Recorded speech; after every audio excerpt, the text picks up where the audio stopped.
প্রিয় ঢাকা ১৭বাসী, আসসালামু আলাইকুম ওয়া রাহমাতুল্লাহ। ঢাকা ১৭ আসনের বিভিন্ন বস্তিতে বসবাসরত সম্মানিত নাগরিকবৃন্দ, আজ আমি আপনাদের সামনে একটি খুব সাধারণ কিন্তু গভীর প্রশ্ন রেখে কথা বলতে শুরু করতে চাই। বস্তিবাসী চিরদিন বস্তিতে থাকবে কেন? এই শহর কি শুধু কিছু মানুষের জন্য? উন্নত রাস্তা, পরিষ্কার পানি, নিরাপদ ঘর, শিক্ষার সুযোগ এসব কি শুধুই অভিজাত এলাকার মানুষের জন্য? না, এই শহর সবার, এই দেশ সবার। ঢাকা ১৭ আসনে আমরা পাশাপাশি দুটি বাস্তবতা দেখি। একদিকে আধুনিক ভবন, আরেকদিকে টিনের ঘর। একদিকে নিরাপত্তা, আরেকদিকে অনিশ্চয়তা।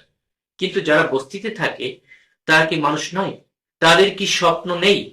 তাদের সন্তানদের কি ভালো স্কুল, সুস্থ পরিবেশ, নিরাপদ ভবিষ্যৎ পাওয়ার অধিকার নেই?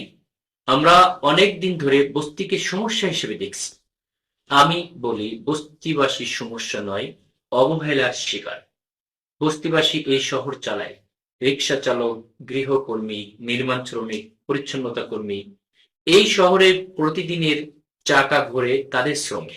তবু তাদের জীবন কেন অমানবিক হবে? আমি বিশ্বাস করি, উচ্ছেদ নয়, পুনর্বাসনই সমাধান। অস্থায়ী নয়, স্থায়ী বাসস্থান তাদের অধিকার। দয়া নয়, সম্মান তাদের প্রাপ্য। ঢাকা ১৭ আসনে বস্তিবাসীর জন্য সময় এসেছে একটি নতুন অধ্যায় রচনা, যেখানে থাকবে পরিকল্পিত আবাসন, বিদ্যুৎ, পানি, ড্রেনেজ, গ্যাস,